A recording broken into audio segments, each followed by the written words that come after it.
저희가 지금 기드온까지 아비멜렉까지 했었죠. 아비멜렉. 자, 사사기 10장부터입니다. 자, 사사기 10장 시작을 보면 아비멜렉의 후에 잇사갈 사람 도도의 손자 부하의 아들 돌라가 일어나서 이스라엘을 구원하니라. 그가 에브라임 산지 3일에 거하여 이스라엘의 사사가 된 지 23년 만에 죽음의 3일에 장사되었더라. 이렇게 시작합니다. 여러분 23년 동안 이렇게 돌라 나오고요. 그 다음에 야일이 3절부터 길르앗 사람 야일이 일어나 22년 동안 이스라엘 사사가 되니라. 4절 아주 간략한 기록이지만 이런 기록이 있습니다. 그에게 아들 30이 있어 어린 나귀 30을 탔고 성읍 30을 두었었는데 그 성들은 길르앗 땅에 있고 오늘까지 하봇 야일이라 칭하더라. 자, 아들이 30명이래요. 우리 사사들이 아들이 많습니다. 저 기드온은 70명이었죠. 아들이 많아요. 그리고 어린 나귀 30을 탔다. 그리고 도시 30을 두었었다. 또 6절 이스라엘 자손이 다시 여호와의 눈앞에 악을 행하여 바알들과 아스다롯과 아람의 신들과 시돈의 신들과 모압의 신들과 암몬 자손의 신들과 블레셋 사람들의 신을 섬기고 여호와를 버려 그를 섬기지 아니함으로 다시 시작됐습니다. 자, 이 사사기를 보면요 계속해서 반복되죠. 우상을 숭배해서 그에 따른 어려움을 겪으면 하나님께 부르짖고 하나님이 자비를 베풀어 주십니다. 그래서 회개할 수 있도록 기회를 주시는 그게 바로 사사의 통치 기간이었어요. 평안했던 기간. 평안 그 자체가 중요한 게 아니라 평안의 때에 원래 맺어야 될 그 회개 열매, 그러니까 원래 추구해야 될 하나님의 뜻, 가나안 족속을 쓸어버리는 것, 그것을 계속해서 저버린 상태로 평안한 상태에서 계속 마이너스 쪽으로 0으로 따지면 0에서 마이너스 쪽으로만 계속 가는 게 지금 계속 반복됩니다. 그래서 오늘 저희가 집중해서 볼 내용 10장 6절부터 다시 여호와의 눈앞에 악을 행하여 바알, 아스다롯, 아람의 신들, 시돈의 신들, 모압의 신들, 암몬 자손의 신들, 블레셋 사람들의 신들, 온갖 잡신들을 다 섬기는 거예요. 그래서 여호와를 버렸다고 합니다. 여호와를 버려 그를 섬기지 아니함으로. 여러분 여기서 다시 오해하지 말으셔야 될 건 이스라엘은 본인들 생각에 여호와를 버린 적이 없어요. 여호와도 섬기고 다른 우상도 겸하여 섬겼던 겁니다. 근데 하나님께서는 이것을 하나님을 버리는 거라고 치는 겁니다. 여러분 이게 어떤 마인드냐면요, 오해하지 말으셔야 될 게 우리가 워낙 좋은 게 좋은 거지 죄도 괜찮다고 하는 이상한 복음에, 다른 복음에 익숙해져 있다 보니까 어떻게 생각할 수 있냐면 적당히 죄, 적당히 우상 괜찮지 어떻게 하나님만 다 섬길 수 있냐라고 하는 이게 기조에 다 깔려있다고 우리가 확인했었어요. 마음 가운데. 이게 그냥 일반적으로 하나님께 갈 필요도 없이 그냥 우리에게 적용을 해보잖아요. 죄인들인 우리에게. 우리가 결혼을 했는데 여러분의 배우자가 여러분만 사랑하고 여러분만 배우자로 두는 게 아니라 다른 것들을 겸하여 두면서 여러분에게도 당신은 내 남편이다, 당신은 내 아내다 그러면 여러분 마음이 어떠시겠어요? 죄인인 우리도 용납이 됩니까 안 됩니까?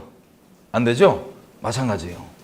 그래서 우리 스스로 아니 여호와도 섬기는데 우리 제사 드리는데 다른 우상 좀 섞일 수 있지 라고 생각하는 게 얼마나 하나님을 모독하고 죄인인 우리에게도 용납이 안 되는 것인지를 확인해 볼 수 있는데 이스라엘은 이것을 계속 반복합니다. 그래서 7절 보시면 여호와께서 이스라엘 자손에게 진노하사, 여러분 이 진노가 너무한 거예요? 합당한 거예요? 너무나 합당한 거죠. 진노하사 블레셋 사람과 암몬 자손의 손에 팔아버리십니다. 넘겨버리십니다. 그래서 8절 그해부터 이스라엘 자손을 학대하니 요단 저편 길르앗 아모리 사람의 땅에 거한 이스라엘 자손이 18년 동안 학대를 당하였고, 자 어디냐면요 요 지역입니다. 일단 여기가 먼저 이 전체를 퍼지기 전에 이 암몬의 통치, 이 재앙이, 이 심판이 다 퍼지기 전에 어디부터 시작하냐면 여기부터 시작한 거예요. 여기. 그럼 우리가 이게 짧게 기록되어 있지만 한번 볼게요. 그 다음에 9절 보면은 암몬 자손이 또 요단을 건너 유다와 베냐민과 에브라임 족속을 침으로 이스라엘의 권고가 심하였더라. 먼저 어디가 어려웠다고요? 여기가 먼저 어려웠던 거예요. 여기가. 그 다음에 여기에서 돌이키지 않고 계속 어려움 가운데 있으니까 넘어가서 여기까지 이제 어려워진 겁니다. 다. 만약에 여러분들이 유다 사람이거나 베냐민 사람이거나 에브라임 사람이거나 이 요단강 서편에 사는 사람이었으면 이 동편이 어려울 때 어떤 마음을 가지실 것 같으세요? 하나님을 똑바로 믿는 사람이라면 이 원인을 알 겁니다. 우리가 계속 얘기하지만 레위기와 신명기에 기록되는 언약의 저주 있죠. 이게 모든 지표예요. 이걸 잘 알고 있다면, 하나님을 경외하는 사람이라면 아, 얘네가 우상을 이렇게 섬기니까 이런 어려움이 있구나 하고 알고 먼저 자신을 돌아보고 그 다음에 여기에도 같이 돌이키자라고 했었을 거예요. 그죠? 근데 이스라엘 전체가 이런 기회가 있었음에도 불구하고 못합니다. 이게 사사기에 계속된 기록이에요. 비참하게도. 자, 이렇게 다 퍼지니까 여기 있을 때는 가만히 있다가 여기 다 퍼지고 나서야 10절 이스라엘 자손이 여호와께 그때 부르짖어 가로되 우리가 하나님을 버리고 바알들을 섬김으로 주께 범죄하였나이다. 여러분 이거 몇 번 반복이에요? 여러분이 결혼했는데 여러분 배우자가 맨날 바람 나가지고 이상한 놈 만나갖고 혹은 이상한 여인 만나서 인생 박살납니다. 근데 그것 때문에 어려워서 맨날 여러분이 도와주고 그랬는데 이번에 또 맨날 올 때마다 다시는 그러겠대 안 그러겠대요. 다시는 안 그랬다 그래 놓고는 조금만 몸 편해지면 바로 튀어가는 거죠. 바로. 여러분 이게 하나님과 이스라엘의 관계입니다. 죄인인 우리의 결혼 생활이라고 치더라도 이거는 용납되지 않고 상상하기도 어려운 진짜 심령의 난도질 그 자체인데 하나님은 이스라엘을 어떻게 사랑하기로 정하셨어요? 언약을 하셨죠. 자기 목숨보다도 사랑하기로 맹세를 하셨어요. 무조건적으로. 이게 이스라엘과 하나님의 관계입니다.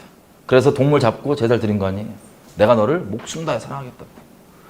근데 이게 그 사랑이요. 사람의 중심에 따라서 다릅니다. 우리가 나중에 호세아서도 보고 결혼 얘기도 좀 하겠지만 성경에 나와 있는 상대방이 우리가 결혼할 때 나를 목숨 다해 사랑하는데 내가 그 배우자를 나도 목숨 다해 사랑하잖아요. 그럼 그 사랑이 너무 좋아요. 깨소금 터지는 결혼입니다. 그런데 내 배우자가 나를 목숨 다해 사랑하는데 나는 목숨 다해 사랑 안 하잖아요. 아, 이 결혼은 정말 심각하게 괴로운 멍해입니다. 족쇄입니다. 내 마음은 딱 콩박가 있는데 나만 보면 눈이 뒤집혀져 있는 거야. 그럼 이 사랑이 감사한 게 아니고 좋은 게 아니고 부담스러운 거예요. 여러분 진리가 우리를 자유케 한다고 그러잖아요. 하나님의 사랑이 알겠는데 부담되는 분들은 중심이 하나님께 있지 않아서 그런 거예요. 근데 본인도 다른 썩어 없어질 것들을 사랑하는 게 아니라 하나님만을 사랑하기로 결정한 사람들에게는 이 자기의 목숨보다 우리를 더 사랑하는 하나님의 사랑이 정말 감사하고 기쁨이 되고 깨소금 터지는 영생이 됩니다. 그게 영생이에요. 영생을 누리는 자들은 그 안에 있다는 소리예요. 그래서 진리가 진정 우리를 자유케 합니다. 하지만 진리 안에 있지 않고 하나님 안에 있지 않고 하나님을 목숨 다해 사랑하지 않는 자들에게는 하나님이 자기를 걸리게 만들고 부담만 주는 멍일 뿐입니다. 부딪혀 깨뜨리는 반석입니다. 우리의 반석이 아니라 깨지는 모퉁이들이 되는 거예요. 우리를 깨뜨려버리는. 그래서 이건 우리에게 달려있는 거예요. 우리 중심에. 하나님은 신실하시고 변치 않고 동일하십니다. 하나님은 사라지시는 분이 아니시니까 우리가 죽으면 죽었죠. 하나님은 영원하시니까 태도를 빨리 결정하시면 돼요. 너무 방황 오래 하지 마시고. 하나님을 피하실 수 없습니다. 근데 이스라엘이 이렇게 하나님의 마음을 어렵게 만들고 힘들게 만들고 난도질하는 거예요. 이 바람난 여인 이스라엘. 그래서 다시 또 하나님께 나와서 잘못했다고 막 빕니다. 자기 어려우니까. 여러분이라면 여러분이 하나님이라면 이스라엘에 와서 또 어려우니까 와가지고 여러분께 진짜 마음을 돌리는 게 아니라 어려우니까 와서 힘들다고 내가 잘못했다고 그런 마음 어떠실 것 같으세요? 몇 번 반복이에요? 계속 반복이죠. 하나님께 그런 겁니다. 또 어려우니까 어려움을 벗어나기 위해서 하나님께 나오는 거예요. 하나님만 사랑하겠다가 아니고 내가 하나님 아닌 다른 걸 사랑해서 잘못했다가 아니고 우리가 계속 얘기하죠. 같은 회개처럼 보여도 뭐를 추구하냐가 중요한 거예요. 어려움을 벗어나기 위해 회개하냐 아니면 저버렸던 하나님을 다시 사랑하고 하나님을 얻기 위해 회개하냐. 하나님은 중심을 훤히 다 보시는 분이신데 사람인 우리도 누가 나한테 막 알랑방구 떨고 막 잘해주는 이유가 나한테 뭔가를 얻고자 하기 위해서 그렇게 잘하려고 그러면 여러분 그게 속 보이면 마음이 어떠세요? 그 사람 보면 별로 좋지 않잖아요. 그죠? 근데 하나님은 생각해 보십시오. 자기가 목숨 다해 살아가기로 맹세한 자기의 아내인 이스라엘이 자기에게 그러는데 이건 말로 설명하기 어려운 겁니다. 하나님의 이 깨지는 마음은 말로 설명하기 어려운 겁니다. 자, 하나님의 마음을 이렇게 난도질하는 겁니다. 이 간사하고 얄팍하게 자기에게 또 잘못했다고 나오는 거예요. 자기가 이 어려움을 겪는 원인조차도 자백해요. 알아요. 맨날 항상 나옵니다. 그래서 11절 여호와께서 이스라엘 자손에게 이르시되 내가 애굽 사람과 아모리 사람과 암몬 자손과 블레셋 사람에게서 너희를 구원하지 아니하였느냐? 내가 몇 번이나 너희를 그래서 건져주지 않았느냐? 12절 또 시돈 사람과 아말렉 사람과 마온 사람이 너희를 압제할 때 너희가 내게 부르짖음으로 내가 너희를 그들의 손에서 구원하였거늘. 그 수차례. 13절 너희가 나를 버리고 다른 신들을 섬기니 그렇기 때문에 내가 다시는 너희를 구원치 아니하리라. 여러분, 하나님이 뭐라 그러세요 지금? 다시 구원해 주시겠대요? 안 해주시겠대요? 구원해 주시겠대요? 안 해주시겠대요? 안 해주시겠대요. 여러분, 이거 너무한 거예요? 하나님이 너무하시는 거예요? 아니에요. 우리가 너무한 거예요. 그래서 하나님이, 우리는 결혼 생활에 우리 죄인이지만 한 번 누가 그렇게 끔찍한 간음하고 그랬다 그러면 단방에 잘라버릴 텐데, 그것도 분이 안 풀려서 난리칠 텐데, 수차례 그랬던 이들에게, 이 얄팍하게 어려우니까 나오는 이스라엘에게 이 마음이 어떤 마음이시겠어요? 구원하지 않겠다는 이 마음이. 당연히 화내겠지만 단순히 화해서 그치는 게 아니라 말로 설명 못할 그 슬픔과 그 아픔이 묻어있는 말입니다. 내가 다시는 너희를 구원치 아니할 거다. 그럼 하나님이 말씀하시면 변개할 수 있습니까? 없습니까? 하나님의 말씀하시면 끝이에요. 하나님의 말씀은 1점이라도 땅에 떨어지지 않습니다. 온 우주가 박살나는 게 하나님의 말씀 이루어지지 않는 것보다 더 쉽습니다. 하나님의 말씀은 반드시 이루어지고 말씀하시면 바꿀 수가 없는 게 하나님의 말씀입니다. 아멘이죠? 다시는 너희를 구원하지 아니하겠다. 이 아픈 마음을 가지고 하나님께서 얘기하십니다. 그래서 14절 가서 너희가 택한 그 신들에게 부르짖어서 너희 환난 때 그들로 너희를 구원하게 해라. 네가 바람난 그 신들에게 너가 어려울 때 가서 얘기하라고. 도와달라 그래 보라고. 나는 다시는 너희를 구원하지 아니할 것이다. 하나님 그렇게 말씀을 하셨어요. 그게 결론이 끝난 거예요. 그랬더니 15절 이 말을 듣고 반응이 이렇습니다. 이스라엘 자손이 여호와께 여짜오되 우리가 범죄하였사오니 주의 보시기에 좋은 대로 우리에게 행하시려니와 주께서 오직 주께 구하옵나니 오늘날 우리를 건져내옵소서 하고 16절 자기 가운데서 이방 신들을 제하여 버리고 여호와를 섬기니. 와, 하나님이 다시는 구원하지 않겠다고 그래 눈물 머금고 그렇게 단호하게 얘기하셨는데 이스라엘은 뭐라고 하냐면 16 그렇게 우리가 범죄했으니까 하나님 보시기에 좋은 대로 우리를 처리하십시오. 처리하십시오.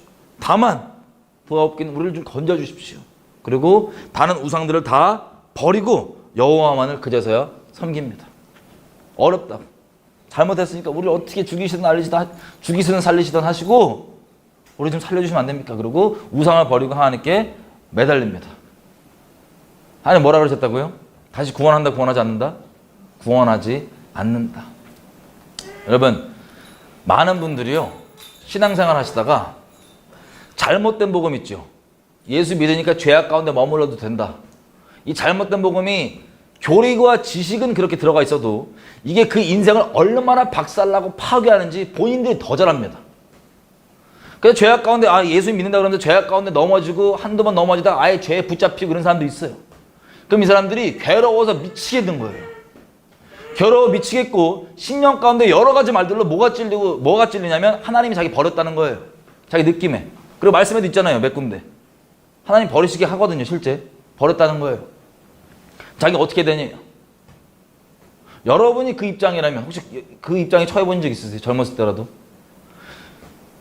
이 잘못된 복음으로 죄를 몇 개 즐기다가 그게 완전 이 사람을 잡아먹어서 자기가 끝장 하나님께 버린 것 같은 거, 하나님 나 버린 것 같은 거, 나 끝장난 거야 진짜. 죄에 매여 있고, 죄에 종돼 있고.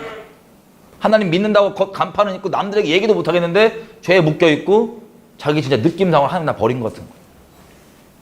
응답도 없고 뭐도 없고 완전. 그리고 말씀에 보면은 막 하늘에 신령한, 히브리서 이런 것들, 하늘에 신령한 것을 맛본 다음에 타락하면 다시 돌이킬 수 없다 등등 막 이런 버리는 내용도 있잖아요, 말씀들. 이것들만 계속 맴돌면서 자기 미치겠다, 자기 어떡하니. 그 잘못된 복음이 맞다면 그 사람이 그렇게 괴로울 필요가 없는 거예요, 그죠? 하지만 그 잘못된 복음 때문에 수많은 전 세계에 그리스도인이라고 하는 사람들이 엉망진창 마귀에 밥돼갖고 하나님께 끊긴 채로 비참하게 있습니다. 거의 정신병 걸릴 수준으로. 자기 끝장났다. 자기 인생이 이제 지옥이다. 여러분, 그런 상태에 여러분이 혹시 있다면, 아니면 여러분의 느낌이 나 하나님이 버렸구나, 끝났구나, 실제 하나님께서 내가 널 다시는 구원하지 않고 버리겠다 그러면 이거 실제잖아요, 그죠? 그럼 우리가 어떻게 해야 될까요? 그 상황이면. 힌트가 계속 나옵니다. 오늘 우리가 볼 내용이요, 힌트입니다. 제가 이 내용을 예수님 믿고 계속 얘기해왔어요. 하나님께 열어주셨고. 어떻게 열어주셨냐? 여러분, 예수님 처음 믿자마자 대한민국의 한반도의 심판을 얘기해 주셨단 말이에요. 심판을. 반드시 일어난다고. 그러면 반드시 일어난다 그러면 그게 끝이에요? 선지서들도 그렇고 수많은 기록들을 보면 하나님께서 예레미야서도 뭐라고 돼 있어요. 처음 부를 때 살고 나면 뭐라고? 뭐가 보이냐? 살고 나면 아몬드 나무 보인다. 그게 히브리 말로 무슨 뜻이냐면 반드시 이루겠다는 뜻이거든요. 뭐를? 심판을. 그러면 심판을 반드시 이루겠다고 예레미야를 통해 선언하시잖아요, 그죠? 그러면 끝이지 뭔 놈이 또 회개하라 그래요? 이사야서도 우리 저번에 봤죠? 6장에 분명히 얘기해도 못 알아듣는다고 얘기했어요. 이미 심판하겠다고 정했어요. 때의 문제인 거예요. 그러면 그 다음부터 아무 얘기 안 하고 그냥 심판이다, 끝이다 그러면 되지. 계속 얘기를 하잖아요, 이사야도. 왜 그럴까요? 그 둘만 부른 게 아니에요. 다 그래요, 다. 그리고 더 나아가서는 가나안 땅 들어가기 전에 이미 심판이 예언돼 있어요, 하나님께. 그러면 그냥 기다리고 끝나면 되지. 왜 굳이 돌이키라고 얘기를 하나님께서 하나님의 사람들을 보내셔서 얘기하게 할까요? 돌이킬 사람도 있는 거예요, 그 듣고. 멸망 자체가 하나님 뜻이 아닌 거예요. 이 상태가 되면 우리 개인으로는 끝장난 겁니다. 그죠? 더 이상 구원하지 않으시겠대요. 하나님의 말씀이에요.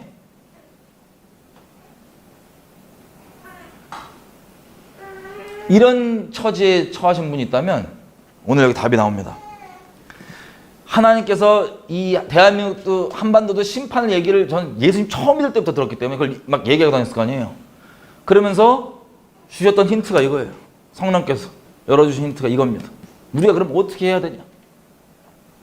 그대로 그럼 멸망당해야 되냐? 먼저는 15절 우리가 그렇게 얘기했던 회개 있죠, 회개.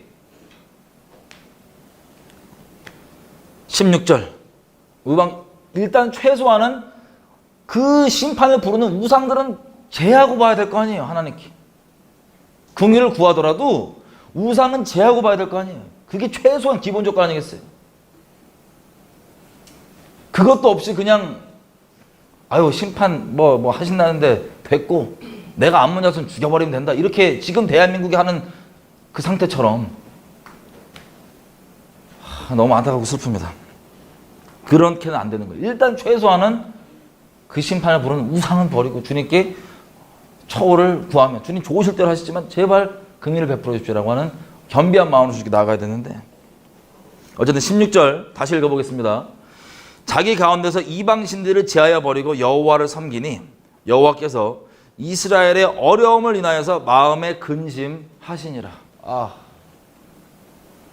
다시는 구원 안 한다 그러고 그냥 끝내버리면 되는데 이들이 그래도 하나님 우리가 다른 신들 버리고 하나님께 나옵니다라고 매달리니까 이스라엘이 겪는 그 어려움 때문에 하나님 마음이 어떠세요? 괴로우신 거예요. 근심하시는 거예요. 단호하게 얼굴을 돌이키셨지만 그 마음이 여기 있는 거예요. 그래서 마음에 근심하신대요. 자기는 이미 말씀하시길 다시는 구원하지 않는다고 말씀을 끝내셨고 그 말씀을 돌이킬 수가 없고 번복될 수가 없는 말씀입니다. 여러분, 이스라엘 백성처럼 개인이 하나님이 버렸다고 하는 그 느낌에서 하나님께 나아가세요. 이제라도 하나님이 근심하실 정도로 그 어려움을 벗어나기 위해서가 아니라 하나님이 아닌 다른 거 섬겼던 것도 다른 거 사랑했던 걸 제외하면서 하나님께로만이라도 이제라도 나가시고 하나님의 긍휼을 구해보세요. 17절 그때 자 바로 16절에 하나님께서 근심하시자마자 그 다음부터 일이 시작됩니다. 17절 그때 암몬 자손이 모여서 길르앗에 진쳤고 이스라엘 자손도 모여서 미스바에 진치고 길르앗 백성과 방백들이 서로 이르되 누가 먼저 나아가 암몬 자손과 싸움을 시작할꼬 그가 길르앗 모든 거민의 머리가 되리라 하리라. 여러분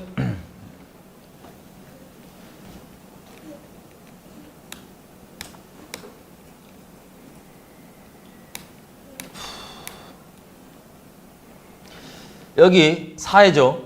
여기 여리고고요. 요단강입니다. 길르앗이에요. 길르앗. 암몬 자손이 들어온 겁니다. 진을 친 겁니다. 그래서 누가 싸우냐면 길르앗이 싸우는 거예요. 다른 족속 일단 냅두고. 길르앗이 싸울 때 전쟁을 치러야 되니까 이 전쟁을 잘 이끌어서 승리를 주는 자가 우리 길르앗의 우두머리로 하기로 하자라고 결정을 합니다. 길르앗 사람들이. 어려우니까요. 11장 등장하는 사람이 있습니다. 입다입니다. 길르앗 사람 큰 용사 입다는 기생이 길르앗에게 낳은 아들이고 창녀의 아들이에요. 길르앗에 있는 창녀의 아들이에요. 여러분 율법적으로도 이스라엘은 창녀가 존재할 수 있습니까? 없습니까? 없는데 그렇게 우상 숭배하고 엉망으로 떠져 있더라도 사람의 특징이 자기가 죄악 한가운데 있어도 다른 죄 짓는 사람 보면 손가락질을 해야 하네요. 하죠? 참 착해갖고 사람들이. 거기에 창녀의 아들입니다. 그러면 똑같은 하나님 앞에는 똑같은 우상 숭배자들인데 똑같이 영적으로건 육적으로는 다 그냥 간음하고 음란한 자들인데 이 길르앗 자손들이 입다를 어떻게 대하냐면 막대한 겁니다. 2절 길르앗의 아내도 아들들을 낳았더라. 아내의 아들들이 자라매 입다를 쫓아내며 그에게 이르되 너는 다른 여인의 자식이니 우리 아버지 집 기업을 잊지 못하리라 한지라. 이때 3절 이에 입다가 그 형제를 피하여 돕 땅에 거함에 잡류가 그에게로 모여와서 그와 함께 출입하였더라. 여러분 잡류가 이게 뜻이 뭐냐면요. 히브리 말로 가치 없는 쓸모없는 방탕한 이런 뜻입니다. 아예 쓸모없는 인생들. 그냥 인생 막장들 있죠. 삼류하류. 세상의 잉여들, 찌꺼기들. 얘들끼리 모여갖고 건달처럼 막 살았나 봐요. 여러분 혹시 이게 아주 간단한 줄로 되어 있지만 다음에 우리 읽어보면 길르앗 집안 내에서만 입다를 핍박한 게 아니에요. 아버지가 갖고 지금 어머니가 다르잖아요. 우리 엄마는 창녀, 여기는 본집 자식들, 입다 입장에서. 근데 그 집에서만 핍박받는 게 아니라 그 길르앗 전체에서 완전 왕따의 왕따, 저주, 수근거림, 손가락질을 어릴 때부터 평생 당해왔던 사람입니다. 입다가. 여러분 혹시 이런 경험이 짧은 기록이지만 이게 입다의 평생이었어요. 자기가 태어나고 싶어서 태어났냐고요. 장녀 아들로. 태어나고 아빠는 똑같은데 형제들부터 시작해서 뭐 나옵니다. 여러분 나중에 보면 되겠지만 입다가 이스라엘이 하나님께 어떻게 인도하셨는지 역사를 너무 잘 알아요. 하나님이 인도하시고. 그 괴리감. 하나님이 이렇게 인도하셨고 하나님 모든 걸 주관하시는데 나는 왜 창녀 아들로 태어났지? 나는 왜 이꼴을 겪어야 되지? 그리고 그 어린 시절과 사춘기와 이것들을 쭉 자라다가 뛰쳐나간 거예요. 어디로? 돕 땅은 이방 땅입니다. 돕 땅으로. 하나님을 자기 개인적으로는 알지만 이거를 통으로 저버린 이 마음. 자기의 민족과 가족과 하나님까지 저버린 건 아니에요. 마음 가운데 있는데 이걸 저버리고 싶었던 거예요. 이 마음. 이게 입다입니다. 그래서 자기와 똑같은 처지와 똑같은 손가락질 받고 세상에서 쓰레기, 막장, 잉여라고 생각했던 그 자들과 함께 어울리면서 살았던 거예요. 여기서 인생이 방황하면서. 근데 마음에는 입다 마음에는 하나님이 계속 있었던 것 같아요. 자기 마음 한 가닥으로 붙잡고 있었던 것 같아요. 부인하고 싶지만 입다 입장이. 그래서 암몬 자손이 5절 보세요. 암몬 자손이 이스라엘을 치려 할 때 길르앗 장로들이 입다를 데려오려고 돕 땅에 가서 입다에게 이르되 우리가 6절 암몬 자손과 싸우려 하나니 당신은 와서 우리의 장관이 되라. 우리를 통솔을 해다오. 7절 입다가 길르앗 장로들에게 이르되 너희가 예전에 나를 미워하여 내 아버지 집에서 쫓아내지 아니하였느냐? 이제 너희가 환난을 당하였다고 어찌하여 내게 왔느냐?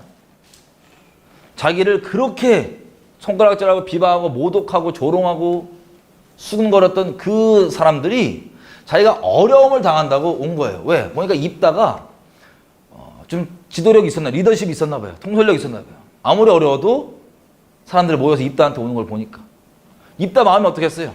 인간적인 마음으로. 그렇게 자기를 평생 놀리고 조롱하고 손가락질하는 이 사람들이 어렵다고 야 와서 이거 좀 어떻게 싸움 좀 네가 이끌어달라고.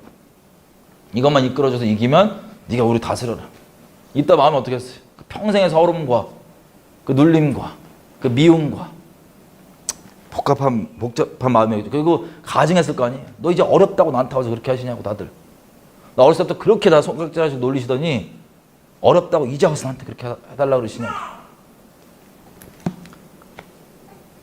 8절 장로들이 길르앗 장로들이 입다에 대답하되 이제 우리가 당신을 찾아온 것은 우리와 함께 가서 암몬 자손과 싸우게 하려 함이니 그리하면 우리의 길르앗 모든 거민의 머리가 되리라. 입다가 길르앗 장로들에게 이르되 너희가 나를 데리고 본향으로 돌아가서 암몬 자손과 싸우게 할 때 만일 여호와께서 그들을 내게 붙이시면 과연 내가 너희의 머리가 되겠느냐? 길르앗 장로들이 입다에게 이르되 여호와는 우리 사이의 증인이시니 당신의 말대로 우리가 행하리이다. 그러니까 얘기하는 거예요. 그러면 진짜 입다에게는 어떤 복수심 혹은 여지껏 눌렸던 것들이 뭐랄까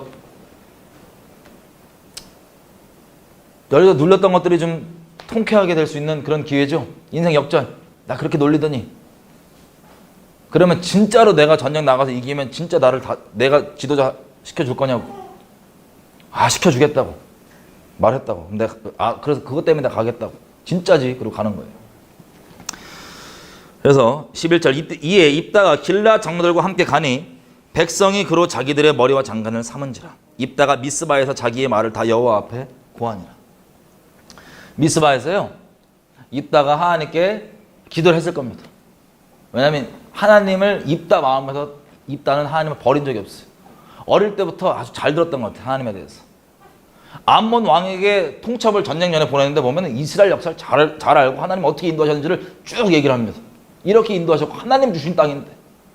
그러니까 중심엔 방황했지만 사람들 때문에 상처받고 크게 방황했지만 중심엔 하나님이 한 끈을 놓지 않고 있던 입다였습니다. 입다 스스로도. 그래서 돌아와서 하나님께 기도를 합니다. 하나님, 이런저런 회개와 여러 가지 있었겠죠. 내가 하나님 떠났었는데 어쩌고저쩌고부터 시작해서 어릴 적 이렇게 겪었던 것도 다 하소연하고 얘기를 했겠죠. 이제는 이렇게 한다고 합니다. 제게 승리를 주십시오. 라고 기도를 했겠죠. 그것을 하나님께서 다 들으셨습니다. 그리고 12절 입다가 암몬 자손의 왕에게 사절을 보내가지고 얘기를 합니다. 왜 여기 치러 올라오냐? 암몬 왕은 이거 다 우리 땅에 그냥 불법 점령했다. 아니다. 여호와께서 옛날에 이렇게 했고 저렇게 했는데 그냥 우리 통과만 시켜달라고 했는데 여기 제끼고 여기 제끼고 돌아갖고 니네 그 지역 거기가 우리를 쳤는데 시온 왕 이런 애들이 쳤는데 여호와께서 우리가 붙여갖고 우리가 그걸 차지했고 그때부터 우리 거다. 300년 동안 이거 우리 거였다. 그때는 가만히 있다가 왜 이제 와서 달라고 그러냐. 말도 안 되는 소리 하지 마라. 어떤 땅이든 여호와께서 그 거민을 물리치시고 우리에게 주시는 땅은 다 우리 거다. 믿음 있는 고백이죠. 옛날 갈렙처럼. 이 입다의 마음 깊은 곳에 있는 하나님을 향한 마음이었어요. 그 방황 속에서도. 그렇게 얘기를 하니까 28절 암몬 자손의 왕이 입다에게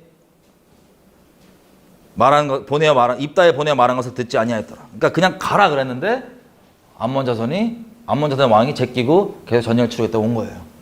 왜냐면 이게 논리적으로 맞는 말이냐 틀린 말이냐가 중요하지 않아요. 중심이 중요해요. 듣고 보면 그렇지 하고 저 암몬 왕이 물러가야 되는데 그게 아니죠. 그래서 29절 이때부터 나옵니다. 이에 여호와의 신이 입다에게 임하시니. 자, 사사기에서 뭐가 열쇠라고요? 사사기를 보는 여호와의 신이 성령이 임하시는 게 열쇠입니다. 여기 보니까 성령이 임하세요. 여호와의 신이 입다에게 임하시니 입다가 길르앗과 므낫세를 지나서 길르앗 미스베에 이르고 길르앗 미스베에서부터 암몬 자손에게로 나아갈 때, 자 어디냐면 입다가 길르앗과 므낫세를 쭉 지나서 길르앗 미스바 길랏 미스바인데 미스바예요. 똑같은 단어예요. 미스바. 여러분 미스바가 이스라엘에 여러 군데 있습니다. 미스바는 망대란 뜻이에요. 망대. 망 보는 곳. 그래서 미스바가 몇 군데 있어요. 이스라엘에. 근데 여기도 길랏 미스바가 있습니다. 여기로 지나갈 때 암몬 자손으로 나아갈 때 30절 보십시오. 그가 여호와께 서원하여 가로되 주께서 과연 암몬 자손을 내 손에 붙이시면 내가 암몬 자손에게서 평안히 돌아올 때 누구든지 내 집 문에서 나와서 나를 영접하는 그는 여호와께 돌릴 것이니 내가 그를 뭐로 드리겠다? 번제로 드리겠나이다 하니라. 여러분 번제가 뭐죠? 번제가 뭐죠? 동물 잡아서 가죽 벗겨서 살 각두고 내장 뺄 거 빼고 피 따로 할 거 하고 태워서 올리는 이 번제 있죠? 여러분 황당하게도 입다가 지금 서원하는 내용이 뭐예요? 만약에 조건부예요. 만약에 여호와께서 내게 승리를 주신다면 내가 승리하고 돌아올 때 다른 데서 아니고 자기 집에서 내 집에서 나를 영접하러 나오는 그 사람을 여호와께 번제로 드리겠다는 거예요. 이게 서원입니다. 여러분 잘 보셔야 되는 게 29절부터 31절까지가 같은 한 맥락이 같이 벌어지는 일입니다. 여러분 사사기는 중요한 게 여호와의 성령이 열쇠라고 말씀드렸어요. 이거 입다가 지금 알고 하는 소리가 아니에요. 여러분 성령은요 말 그대로 살아있는 하나님의 음성입니다. 성령 하나님 맞으시죠? 하나님의 말씀이세요. 근데 그 말씀이 지식화된 이런 말씀이 아니고 살아있는 말씀, 여호와 입에서 나오는 말씀, 이게 성령입니다. 성경에서요 구약 신약 다 통틀어서 성령이 임하잖아요. 그러면 뭘 하냐면 예언을 합니다. 성령이 임하면 예언이 우리가 복잡하게 무당처럼 미래일을 맞추고 이런 차원의 얘기가 아니에요. 우리가 예치하듯이 예금하듯이 맡겨놓는 거잖아요. 말씀이 맡겨지는 거예요. 그래서 설교 같은 경우는 자기가 이미 이해하고 있는 바를 이런저런 비유를 들고 요리조리 제가 지금 하는 것처럼 설명을 드리는 겁니다. 이해시키려고. 그게 설교예요. 보통은. 이것저것 증거하고. 근데 대언은 말 그대로 예언 대언은 하나님께로부터 성령이 와서 그게 말씀이 임한 거잖아요. 성령이 임한 건. 그 말씀이 그냥 통로가 되는 거예요. 그럼 대언하는 사람은 자기가 무슨 말을 하는지 이해가 있을까요? 없을까요? 없는 경우가 상당수예요. 아니면 말하면서 이해가 되는가 이런 뜻이었구나. 대언이라는 건 자기가 알고 있는 바를 얘기하는 게 아니에요. 그냥 말씀이 임한 거를 통로처럼 전하는 겁니다. 그 대언하는 거, 대변인처럼 대신 말하는 거예요. 대언이에요, 그게. 차이가 이해가 되세요? 성령이 임하면 예언을 한다는 게 그런 겁니다. 본인들이 아는 내용이 아니고 우리 이 사도행전인데만 보더라도 이방인들인데 성령이 임하니까 어떻게 돼요? 바로 막 예언하죠? 하나님의 큰 일을 말한다고. 그들이 알아서 하는 말이 아니에요. 그 말씀이 임하니까 그걸 얘기하는 게 듣는 사람들에게 어떻게 쟤네가 저런 걸 알지? 하나님의 놀라운 비밀들을 이렇게 되는 겁니다. 자, 여기서도 마찬가지로 22절에 보니까 22절에 29절에 보니까 11장 29절 보면 여기서도 이에 여호와의 성령이 입다에게 임하시니 그럼 성령이 임하면 뭐가 임하는 거예요? 기본적으로 예언이 말씀이 떨어진 거예요. 그 말씀의 내용이 뭡니까? 29절은 그 말씀의 내용이 아니에요. 입다가 이 성령이 임하면서 지나간 지역을 얘기하는 겁니다. 그럼 성령이 임하면서 성령이 임하기 때문에 성령이 입다를 통해서 내뱉은 대언이 뭡니까? 30절 31절입니다. 입다가 이해가 있어서 하는 말이 아니에요. 지금 이 말이 그냥 성령이 뒤통수 쳐가지고 뱉는 말입니다. 여러분 우리도 기도하다 보면요 성령께 붙잡혀서 기도하다 보면 가끔씩 기도할 때 내가 하는 기도가 아니에요. 쳐서 나오는데 여기 낚이는 거예요. 인생이. 성령께서 하시는 기도면 탁 쳐갖고 나오는데 이게 내가 하는 기도가 아니야. 마찬가지로 입다도 성령이 임해갖고 대언되는 내용이 뭐냐면 이런 끔찍한 내용이에요. 입다 이거 자기가 한 말이 뭔지 모릅니다. 지금 이해가 없어요. 지금 무슨 말인지. 그냥 성령께서 입다를 통해서 강권적으로 내뱉으신 말이에요. 다시 승리하고 돌아오면 내 집에서 오는 그 사람을 내가 번제로 드리겠다고. 자, 이게 성령이 임해서 하신 말씀입니다. 이달 통화에서. 32절. 이에 입다가 암몬 자손에게 이르러 그들과 싸우더니 여호와께서 그들을 그 손에 붙이심에 아로엘에서부터 민닛에 이르기까지 20도시를 치고 아벨 그라밈까지 크게 도륙하니 이에 암몬 자손이 이스라엘 자손 앞에서 항복하였더라. 이게 지금 싸운 이 경로입니다. 크게 이긴 거예요. 여러분, 우리가 만약 이스라엘 백성이에요. 하나님이 분명히 지금 뭐라 그러셨어요? 우리한테 다시 구원을 해주시겠다 그랬어요? 안 해주신다 그랬어요? 여러분 놀랐겠죠? 우리가 그걸 직접 들었다고 생각해봐요. 놀랐을 거 아니에요. 이제 끝장이구나 진짜. 나 인생 끝장이구나. 그래서 다 우상 버리고 하나님께 좀 살려달라고, 제발 살려달라고, 당신 아니면 우리가 어디 가냐고 이렇게 빌었는데 하나님께서 근심하셨죠. 하나님의 말씀은 함부로 바뀔 수 있는 게 아니에요. 절대 못 바꿔요. 변개할 수가 없습니다. 근데 분명히 구원 안 하신다고 말씀하셨는데 결과적으로 지금 구원이 됐어요, 안 됐어요? 이스라엘 백성들 마음 어떨까요? 와, 이번엔 좀 놀랐었다. 솔직히. 야, 이번엔 진짜 안 도와준 줄 알았잖아. 이겨갖고 이 간사한 마음이 신났을까, 안 신났을까? 신난 거야. 거봐, 우리 사랑한다니까. 하나님 우리를 목숨 다해 사랑한다는 그 사랑을 우리가 마음이 하나님께 있지 않잖아요. 이렇게 악독하게 악용해 먹어요. 사랑한다며 나. 사랑한다며. 왜 그러냐고. 내가 나한테 왜 자꾸 그러냐고. 사랑한다며. 나 잘못하고 막 바람 펴도 내버려 두라고. 사랑한다며. 일단 간사하고 악독한 마음. 근데 이번에는 진짜 구원하지 않겠다고 해서 속으로 많이 놀라고 설마 하고 있었습니다. 그 오죽하면 이따까지 찾아간 거예요.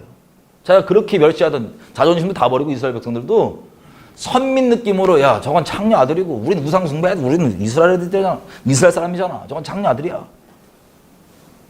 지네가 먼저 가장 큰 계명 하나님 아닌 다른 신 섬기는 거 범하고 있으면서 야, 창녀는 있어서도 안 되고 창녀 아들은 사생아예요. 여호와의 총에 못 들어와요. 저거. 이러면서 율법 들이대면서 제꼈던 그 입다. 자존심 다 버리고 갔던 거예요. 왜? 하나님이 안 구원한댔으니까 다시는. 무섭잖아요. 그런 얘기 들으면. 끝장이구나 진짜. 그랬는데 이긴 거예요. 그 간사한 마음에 신났습니다. 그렇지. 응? 야, 말로만 저러지. 하나님 우리 사랑해. 우리한테 사족을 못 써요. 저분이. 이분 마음이 어떻게 했어요? 하나님의 마음이. 다시는 구원 안 한다는데. 이 승리와 이 역전된 기쁨입니다. 오히려 마음 자체가 완전 눌려있다가 막 보라고. 하나님 우리 사랑한다고 우리 버린다 그래도 못 버려 저분. 이렇게 이스라엘 전체가 신나고 돌았습니다. 야, 이번엔 10년간 됐다. 야. 진짜 버린 줄 알았다. 신나고 돌아오는데 입다도 마음이 어떻게 했어요? 신나죠. 왜? 자기 평생 그렇게 서름받고 눌림받고 그 끔찍한 걸 당하고 그 모독과 멸시 당했는데 그거 한 방에 역전된 거예요. 지금. 나 이제 지도자 된다. 나 멸시하다가 내가 이제 다스린다. 니네. 길르앗의 우두머리 나다. 이러고 하나님께 인생 역전시켜 주셨구나. 이런 마음, 인간적인 마음으로 나름 위로받고 신나갖고 왔을 겁니다. 근데 신나갖고 오면서 한편에는 어떤 두려움이 있어요? 자기가 했던 서원. 과연 자기 집에서 누가 튀어나와서 자기를 맞이할까? 자기가 했던 서원. 기쁨과 함께 집으로 들어가는데 34절. 입다가 미스바에 돌아와서 자기 집에 이를 때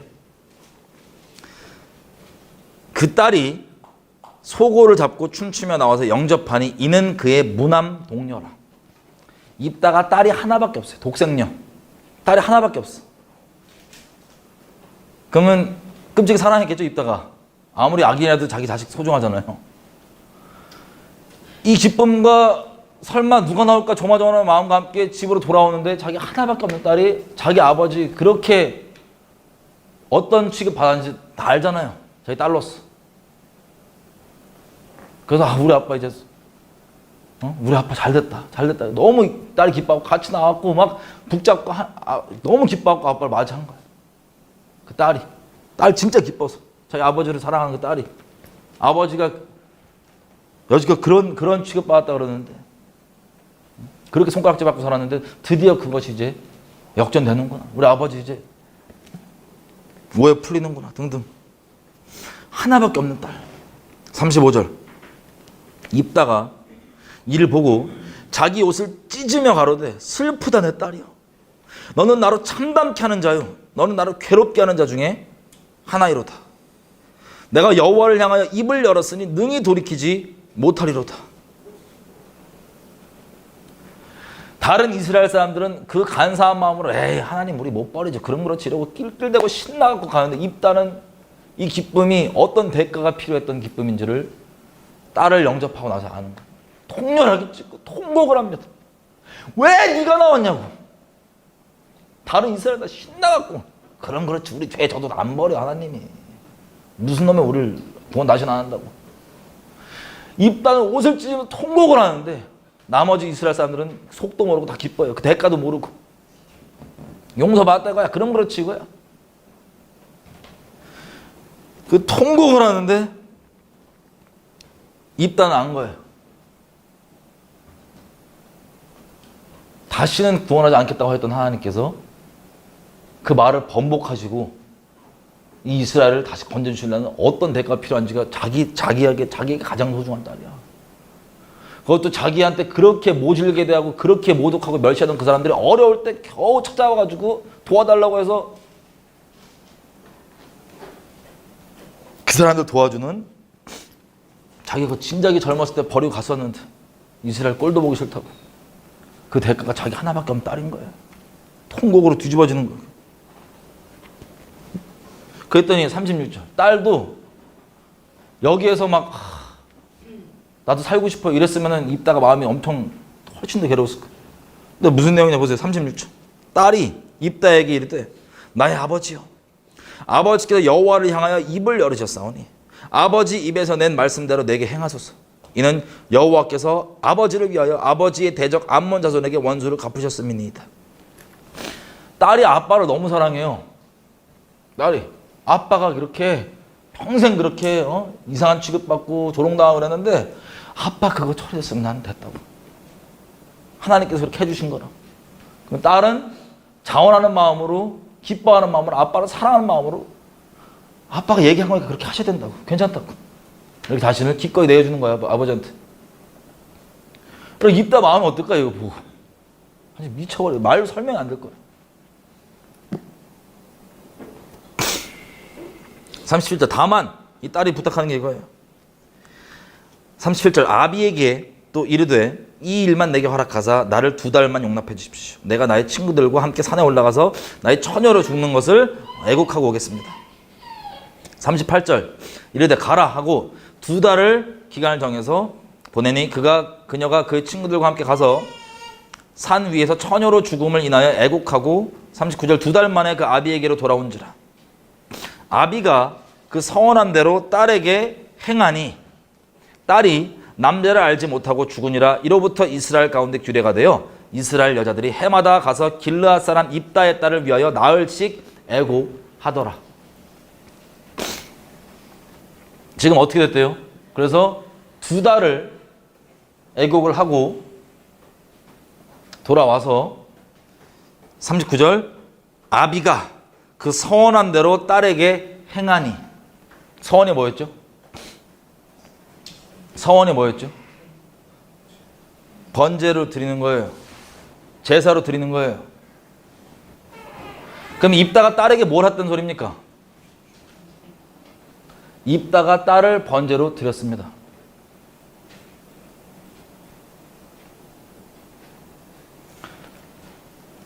여러분 하나님 말씀 믿으시죠?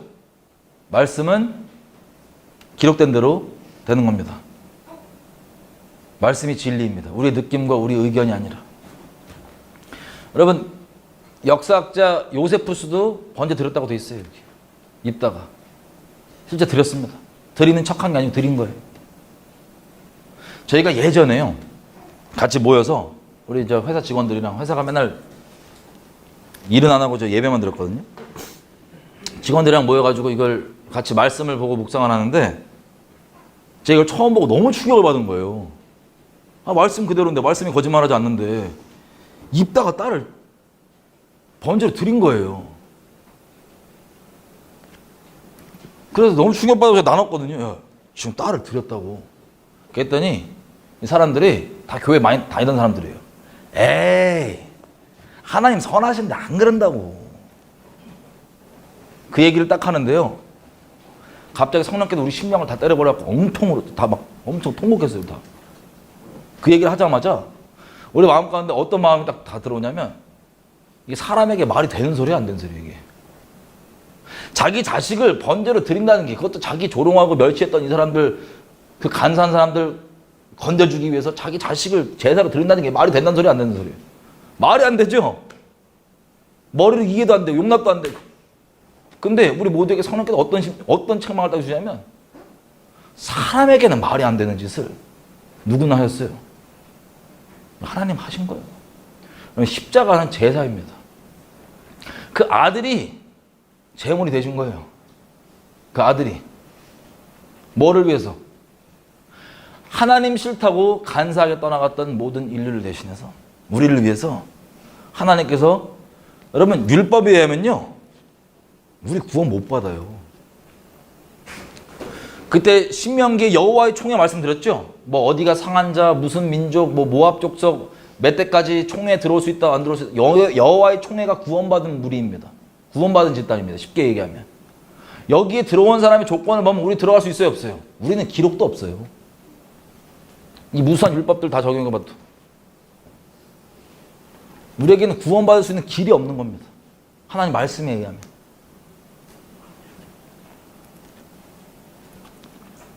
그런데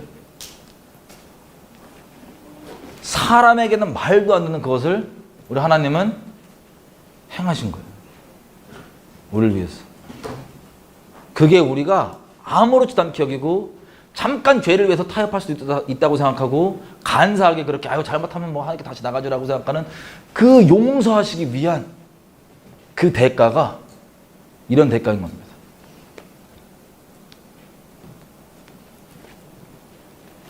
다시는 구원하지 않겠다고 하던 그 말을 번복하시는 건 자기 목숨, 그 말을 한 사람의 목숨 대가.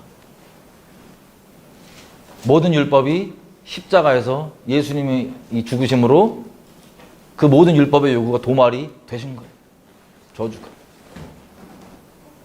입다는요, 이 다시는 구원하지 않겠다고 했던 그 하나님의 말씀을, 그것을 이스라엘은 에이 그러고 넘어갔지만 이게 번복되려면 대체 어떤 대가가 필요한지를, 마치 아브라함은 직접 자식을 직접 죽이진 않았잖아요.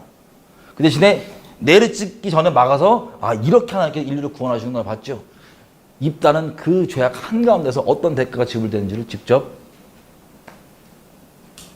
겪은 겁니다. 이게 입다의 실수가 아니고요. 누가 한 말이라고요? 성령께서 하신 말이에요.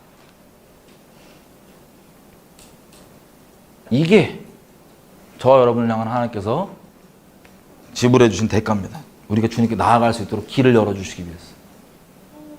입다가 이걸 줄 몰랐던 거예요.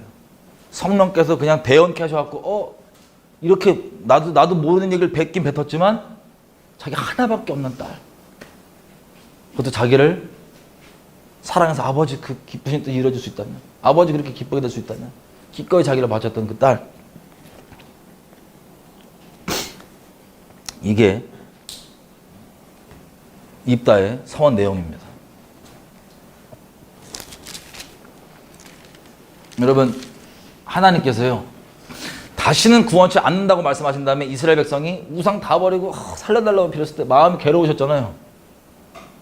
그 다음 기록되어 있는 게 입다의 내용들인 거예요.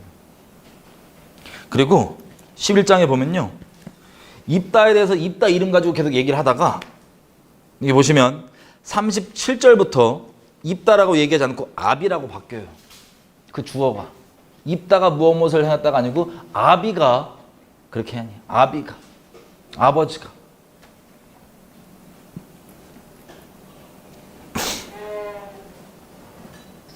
입다는 이제 알았겠죠. 우리 간사한 이스라엘 민족, 우리가 이 대가를, 이 하나님께 용서받기 위해서 하나님 성에서 치러야 될 이 어마어마한 대가,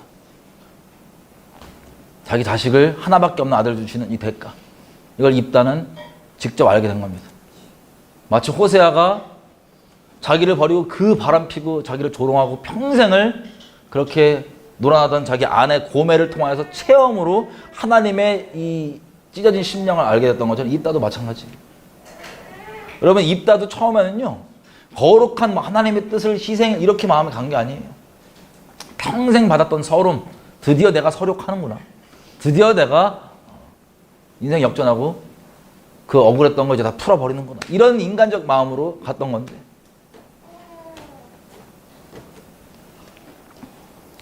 그 대가는 이렇게 큰 거였습니다. 여러분 혹시 여러분 중에 아직도 모르겠어요. 여지껏 설교를 워낙 교회에서 입다가 잘못 써냈다 이런 거를 인본적인 설교를 많이 들으셔갖고 이걸 보고도 에이 설마 그럴 뻔 있다면 여러분 회개하셔야 돼요. 말씀이 기록된 대로입니다. 입다는 번제로 자식을 줬습니다. 성령께서 하신 일이에요. 너무 충격적이시죠? 12장. 그래서 입다는 기드온과 아예 달라요. 태도가. 정말 하나님을 정말 맛보아 알게 됐고 하나님께 온전히 다시 서게 됐습니다.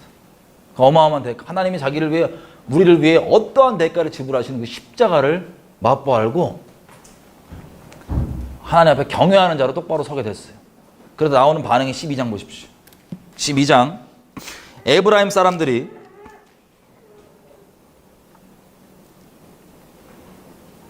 여러분 길르앗 얘기가 계속 나오는데 이제 길르앗의 우두머리잖아요. 길르앗은 여러분 기억나시겠지만 여호수아서에 보면 22장 34절 가보면은 여기 세 지파 있죠. 므낫세 반지파랑 갓 이렇게 르우벤 얘네가 있을 때 제단을 세웠단 말이에요.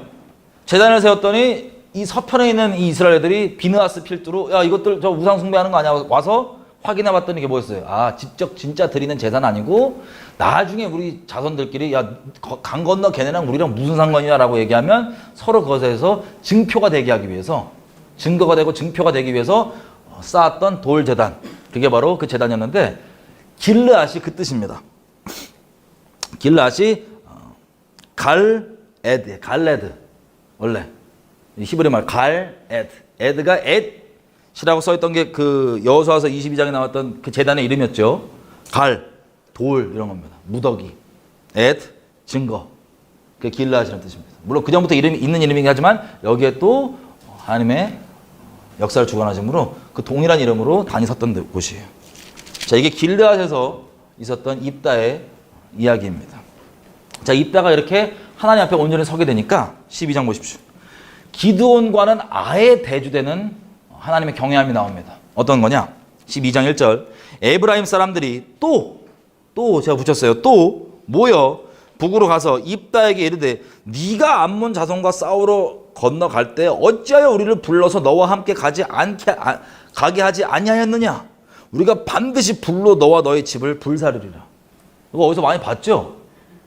기드온이 전쟁에 승리하고 미디안과 싸워갖고 이기고 돌아왔더니 갑자기 이겼더니 에브라임에 와가지고 뭐라 그래요? 왜 우리 싸우면 안 데리고 나갔냐고. 그래갖고 크게 다퉜다고 돼 있죠? 이 에브라임이 이 자식들이 여기 전쟁 나고 어려울 때는 이러고 있다가 승리가 있다고 하니까 입다한테 들이박는 거예요. 왜 우리 안 불렀냐고. 이 승리의 영광 왜 우리 못 누리게 하냐고. 너 그래갖고 니네 집에 불 질리겠다고. 깡패도 이런 깡패가 있어. 집에 불 질러버리겠대요. 그것도 그냥 말고 반드시 너희 집에 불 질러버리겠다. 이거 지금 기드온 때랑 똑같은 반응이죠. 기드온은 여기 어떻게 반응했습니까? 기드온이 또 중심을 봤더니 약간 명예욕이 있어갖고 정치를 잘해요. 그래서 야 니네가 한 일이 훨씬 큰 일이라고. 나는 뭐 니네 비교하면 요만한 일이라고. 이래갖고 이 에브라임의 이 악독하고 이 교만하고 사악한 이 마음이 위로를 받죠. 인간적으로. 그래 우리가 더 잘했다 이거야. 그래갖고 잘 위로해서 돌려보냅니다. 마음의 흡족함을 갖고 에브라임이. 근데 똑같이 반응했더니 입다는 어떻게 하냐 보십시오. 2절. 입다가 그대에게 이르되 야 내가 암몬 자손과 우리가 싸울 때 내가 너희를 부르되 너희가 나를 그들 손에서 구원하지 아니한 거로. 불렀대요 안 불렀대요? 불렀는데 니네가 안 왔지 않냐고. 모른 체 하지 않았냐고. 야 우리 빨리 어려우니까 같이 이스라엘 민족 빨리 어려우니까 같이 싸우자 그랬더니 니네가 모른 척 하지 않았냐고. 3절 내가 너희의 구원치 아니하는 것을 보고 내 생명을 돌아보지 아니하고 건너가서 암몬 자손과 싸워가지고 이겼는데 여호와께서 그들을 내 손에 붙이셨거늘 너희가 어찌하여 오늘날 내게 올라와서 나를 더불어 싸우고자 하느냐. 아니 니네가 그렇게 해놓고 어떻게도 그렇게 패륜적인 발언을 막 쏟아내냐. 그래갖고 다음 절 4절 입다가 길앗 사람 다 모으고 에브라임과 싸웠더니 쳐버립니다. 에브라임. 이게 인본주의가 전혀 다른 거예요. 입다는 지금 하나님을 경외하게 됐습니다. 기드온처럼 승리 후에 이렇게 된 게 아니에요. 여러분 우리 교회에서도 보면 혹은 사역단체나 큰 교회들 보면 다 그런 건 아니지만 많은 경우 그 교회를 그렇게 크게까지 인도하셨던 통로였던 그 목회자분들 이런 분들이 예전에는 올바르셨던 분들이에요. 근데 다는 아니지만 많은 경우는 이게 떨어져 나가갖고 나중에 교회가 커지고 잘 되니까 막 많이 욕먹고 그러잖아요. 그럼 기드온이 그런 케이스입니다. 쉽게 얘기하면 하나님께서 은혜 베푸시고 믿음으로 승리가 있었긴 있었으나 이게 어려움이 처리가 되고 괜찮아지자마자 바로 자기의 욕심이나 다른 것들을 추구했다. 그래서 진리와 공의가 아니라 사람 좋은 게 좋은 거지 하면서 정치질로 사람 달래고 인본적으로 갔던 그리고 그런 내용들을 우리에게 여지껏 수도 없이 가르쳐왔던 인본주의로. 좋은 게 좋은 거지 또 에브라임이랑 뭐 싸워 이렇게 생각하셨잖아요 여러분들이. 그죠? 그런데 입다는 아니에요. 자기 딸이라는 대가를 지불하면서까지 하나님을 마음을 알고 하나님 경외한 자리에 서게 되니까 에브라임이 들이박으니까 어떻게 합니까? 이거를 공의로 그대로 들이박아버려요. 이게 좀 이따 우리 확인해 볼 건데 이게 하나님의 뜻이었어요. 원래부터 기드온 때도 하나님이 기드온 통해서 에브라임을 때리게 원하셨어요. 공의로. 근데 기드온은 승리 후에 져버린 겁니다. 근데 입다는 오자마자 바로 들이박아요. 그대로 공의대로.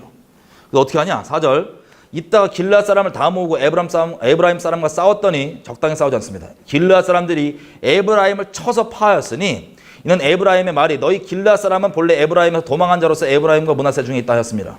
놀린 말이에요. 5절 길르앗 사람이 에브라임 사람 앞서 요단 나루턱을 잡아 지키고 에브라임 사람의 도망하는 자가 말하기를 청컨대 나로 건너가게 하라 하면 그에게 묻기를 에브라임 사람이냐 하여 그가 만일 아니라 하면 그에게 이르기를 발음 조심해야 돼요. 십볼렛이라고 하라 하여 에브라임 사람이 능히 발음을 하지 못하고 십볼렛이라고 하면 길르앗 사람이 그를 잡아서 요단 나루턱에서 죽였더라. 그때 에브라임 사람의 죽은 자가 42,000명이었더라. 자, 기드온 때는요, 이 서편에서, 이 요단강 서편에서 벌어진 일입니다. 요단강 서편에서, 여기에서. 그죠? 그래서 에브라임이, 얘네가 이 미디안이 도망갈 때 에브라임이 뛰쳐나와갖고 여기 강을 지켰어요. 그래서 지나가는 미디안들을 막 죽였었습니다. 근데 지금은 입장이 반대로 됐어요. 여기잖아요.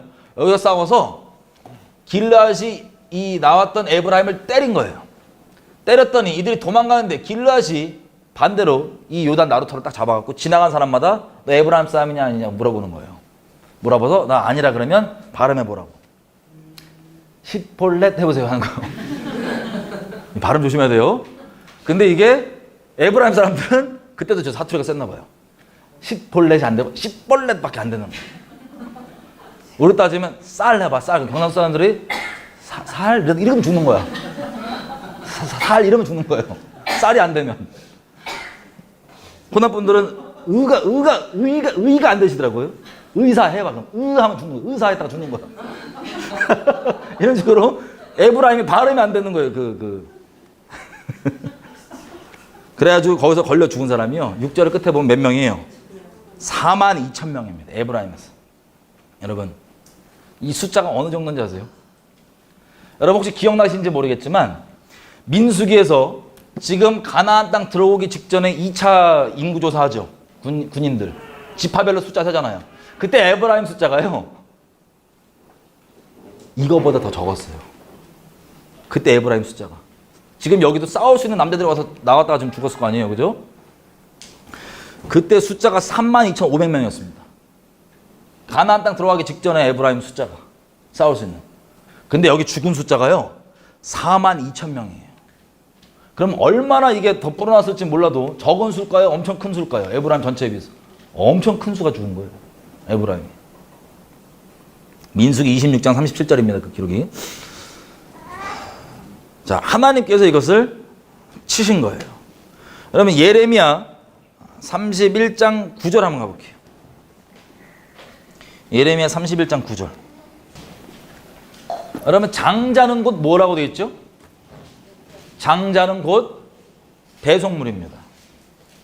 그래서 우리 예수님도 죄송해요. 31절 손에 끼시고 말 나온 김에 로마서 8장 가볼게요.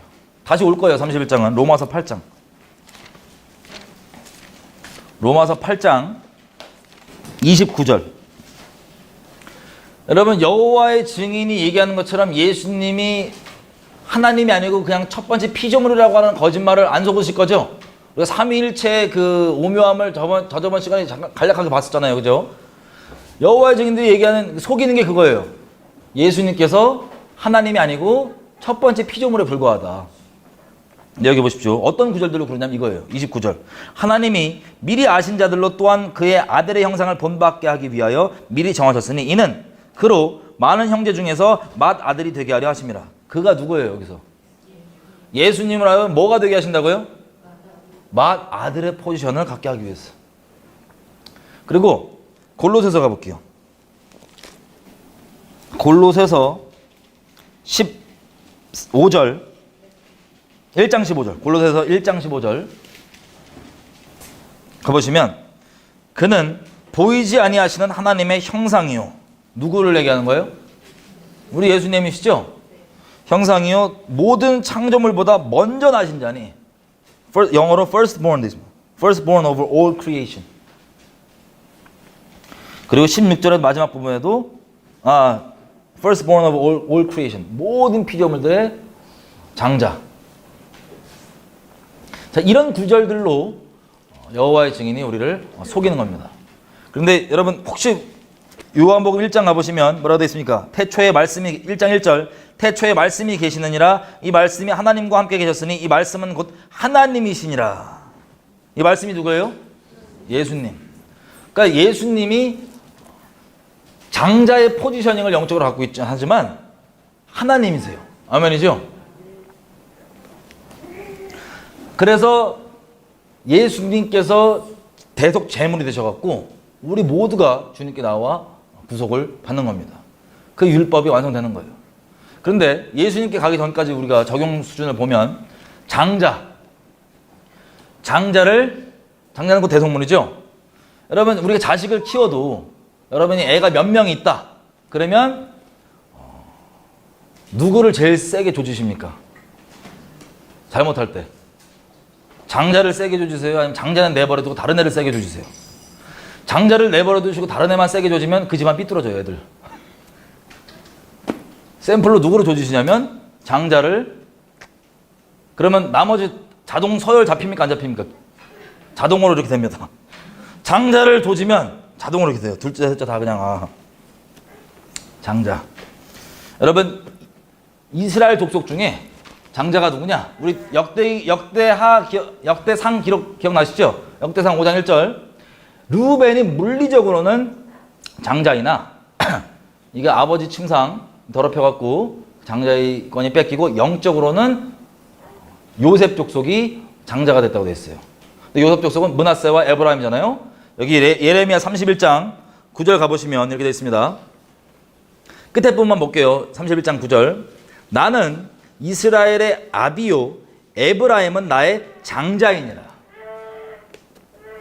자, 에브라임이 장자예요. 족속적으로. 그러면 지금 이 이스라엘 지파들이 잘못한다. 그러면 가장 먼저 가장 세게 누구를 아버지가 건드실까요? 에브라임이에요. 하나님께 에브라임을 계속 벼렀어요. 이놈들.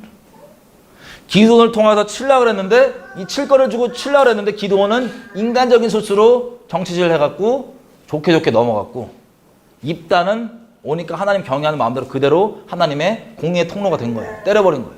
42,000명 넘게 죽는. 여러분 또 예레미야 31장 18절에서 20절 보면요. 그렇다고 쳐서 또 버리는 건 아닙니다. 여러분 성경 곳곳에 보면 이제 족속들을 얘기할 때 가끔씩 족속들 따로 얘기하는 경우들이 있어요. 특별히 선지서들에 보면. 그런 것들을 보시죠. 여러분들이 이유가 뭔지 조금씩 열리시기 시작할 겁니다. 31장 18절 보면 에브라임이 스스로 탄식함을 내가 정령에 들었노니 이르기를 주께서 나를 징벌하심에 멍에 익숙지 못한 송아지 같은 내가 징벌을 받았나이다. 주는 나의 하나님 여호와시니 나를 이끌어 돌이키소서 그리하면 내가 돌아오겠나이다. 지금 에브라임을 그렇게 치시는데 또 하나님께 돌이키세요 안 돌이키세요? 돌이키십니다. 19절 에브라임이 하는 말이에요. 내가 돌이킴을 받은 후에 뉘우쳤고 내가 교훈받은 후에 내가 내 볼기를 쳤사오니 이는 어릴 때의 치욕을 진고로 부끄럽고 욕됨이니이다 하였도다. 어릴 때의 치욕. 하나님께서 이스라엘을 칠 때 전체로 치지만 특별히 이 형제들 입장, 족속들 입장에선 누구를 때려요? 장자인 에브라임을 먼저 본보기로 때리시는 겁니다. 20절 에브라임은 나의 사랑하는 아들, 기뻐하는 자식이 아니냐. 내가 그를 책망하여 말할 때마다 깊이 생각하노라. 그러므로 그를 위하여 내 마음이 치근한 즉 내가 반드시 그를 긍휼히 여기리라. 여호와의 말이니라. 아멘. 여러분 호세아서에도 우리 잘 아는 유명한 말씀 있죠. 호세아서 한번 가볼까요? 호세아서도 전부 다 에브라임 얘기예요. 호세아서 자체가. 호세아서 11장 한 절만 보겠습니다. 11장 3절, 한 절 말고 두 절 볼게요. 3절, 11장 3절. 그러나 1, 2절은 이스라엘이 내가 계속 불러도 우상 숭배했다는 소리예요. 하나님께서 얘기하시기를. 3절. 그러나 내가 에브라임에게 걸음을 가르치고 내가 팔로 안을지라도 내가 저희를 고치는 줄을 저희가 알지 못하였도다. 그러니까 하나님께서 몇 번이고 때리시고 달래시고 하면서 했는데 얘가 똑바로 했대요 안 했대요? 똑바로 안 한 거예요. 여러분 우리가 장자를 그렇게 가족 내에서도 먼저 본보기로 잘 해놔야 다음 애들이 똑바로 잘 됩니까 안 됩니까? 장자가 똑바로 돼야 다음 애들이 되는 거예요. 장자가 지가 직접 그렇게 하기도 하고 등등등 흘러가는 것도 그렇고 영적으로. 우리 어린이 예배도요. 세준이가 지금 아주 공의롭게 어린이 예배를 딱 잡으려고 하는 이유가 큰 거가 하나 뭔지 아세요? 어린이 세대들 있죠. 이제 막 자라는 애들. 애기들. 걔네들을 위한 것도 커요. 얘네가 먼저 잘 잡혀야 그게 흘러가겠죠. 하나님을 경외하는 것과 예배에 대한 태도와 이런 것들이. 형들이라고 있는데 예배 대충 드리고 막 앉아서 하나님 경외함 하나도 없으면 애들이 자라면서 뭐 보고 배우겠어요? 그래서 공의로 대하는 겁니다. 싫어서 미워서가 아니에요. 모두 애들 모두를 위해서. 마찬가지예요. 마찬가지. 그래서 이 에브라임이 그렇게 때리고 달래고 사랑을 해도 먼저 똑바로 안 쓰고 나중에는 남과 북이 갈라지잖아요. 이스라엘이 남과 북으로 갈라질 때도 에브라임이 우두머리예요. 그 여로보암이죠. 첫 번째 왕. 걔가 에브라임이에요. 근데 첫 번째 뭐 합니까? 바로 금송아지 때려 받고 시작해버리니까 에브라임을 그렇게 얘기하는 거예요. 에브라임아 에브라임아 왜 그러냐고 제발. 그래서 7절 보십시오. 11장 7절. 내 백성이 결심하고 내게서 물러가나니 비록 저희를 불러 위에 계신 자에게 돌아오라 할지라도 일어나는 자가 하나도 없도다. 8절. 여러분 이래가고 결국에 에브라임, 북이스라엘 어떻게 됩니까? 큰 형으로서 남유다보다 큰 형이에요. 먼저 침을 당해서 아수르의 디아스포라로 끌려가면 그 언약의 저주를 다 기록된 대로 저주를 받는 거예요. 8절 보십시오. 11장 8절. 에브라임이여 내가 어찌 너를 놓겠느냐. 이스라엘이여 내가 어찌 너를 버리겠느냐. 내가 너를 아드마같이 놓겠느냐. 어찌 내가 너를 스보임같이 두겠느냐. 내 마음이 내 속에서 돌아서 나의 긍휼이 온전히 불붙듯 하도다. 이 말씀이 먼저는 누구에게 계신 거예요? 에브라임 두고 계신 거예요. 자기 큰아들 장자. 여러분 시편 78편도 한번 가볼게요. 78편. 그럼 호세아서는 가지 마세요. 제 시편 피세요. 제가 호세아서 13장 1절 읽어드릴게요. 에브라임이 말을 하면 사람이 떨었도다. 저가 이스라엘 중에서 자기를 높이더니 바알로 인하여 범죄함으로 망하였거늘. 자, 에브라임이 뭐였대요? 말을 하면 사람들이 떨었대요. 먼저 떨었던 사람 누구예요? 기드온. 딱 딴지 걸고 싸우려고 그랬더니 아유 공의롭게 네가 어째 입다처럼 네가 어째 이렇게 악을 행하느냐 이렇게 하지 않고 아유 말하면 떨고 자기 스스로 높이는 거예요. 여기 이 기록되는 것처럼 에브라임이 스스로 높이면서 그렇게 큰 형이 막 꼬장 부리면서 난리치는 거 뭔지 아세요? 바알 숭배하면서 자기를 높이면서 하나님께서 징벌로 때리신 거예요. 시편 78편 가보시면 9절 입다도 얘기를 하지만 여기 나와 있습니다. 시편 78편 9절 가보면 이렇게 됐어요. 에브라임 자손은 무기를 갖추며 활을 가졌지만 전쟁의 날에 뭐였대요? 아니 입다가 불러도 안 왔다니까 쥐가. 그래놓고 안 와놓고 쥐가 왜 안 불렀냐고 난리치는 이 약독함. 지 스스로 높이면서 그렇게 장자의 꼬장. 자, 이런 식으로 기드온을 통해서 하나님께서 진작부터 에브라임을 손봐주고 싶었지만 기드온은 넘어갔고 입다는 공의롭게 한 겁니다. 인본적이지 않고 인본주의 말고. 자, 그래서 이 부분 이해가 되세요? 사사기 12장 왜 이게 때렸고 이게 왜 하나님께서 하신 일인지 입다를 통하여서. 입다는 감사하게도 입다는 천국 가면 확실히 볼 수 있을 것 같아요. 천국 확실히 우리 가면 볼 수 있을 것 같아요. 이것도 제 생각이에요. 형님 있을 것 같아. 자, 이게 입다고 7절에 보면 12장 7절 사사기. 입다가 이스라엘 사사가 된 지 6년 동안 길앗을 다스리고 이렇게 이스라엘 사사가로 있다가 입다가 죽음에 길앗 한 성읍에 장사되었더라. 이해되세요? 길앗에 우두머렸지만 에브라임을 침으로 전체 에브라임 침후에도 이스라엘 전체에 대한 사사로서 있었어요. 6년 동안. 이스라엘의 전체 어르신으로, 지도자로, 공의롭게 하나님 마음 따라서 올바로 판결하는. 12장 8절 그 뒤에는 베들레헴 입산이 이스라엘의 사사가 됐고 9절 그가 아들 30, 딸 30. 와, 생육 번성 만땅. 근데 이 사람들 약간 문제가 있었어요. 기록이 자세하진 않지만 여기 보시면 아들 30과 딸 30이 있는데 딸들은 어디로 보냈대요? 이방에 시집 보냈고 아들들 위해서는 이방인 여자들을 30을 또 데리고 왔대요. 그러면 사사로 세웠긴 세웠지만 약간 좀 문제가 있었다 없었다? 있었던 거. 여러분 우리가 계속 성경을 보면 나오겠지만 사람 자체를 절대 선이 아니에요. 사람은 아무리 사사고 아무리 하나님이 세운 사람도 직접 지명해 세워도 예수님 빼놓고는 완전한 사람이 없어요. 믿음으로 행하는 것만 우리가 본받고 나머지 본받지 말아야 될 부분들이 상당수 기록이 되어 있습니다. 이해가 되세요? 근데 우리는 누구 하나님이 세웠다 뭐했다 그러면 그냥 절대 선이야. 그 사람은 이래갖고 사람의 미혹 수두룩 받고 하나님은 결국에 떠날 수 있는 그런 끔찍한 길에 처하게 되는 겁니다.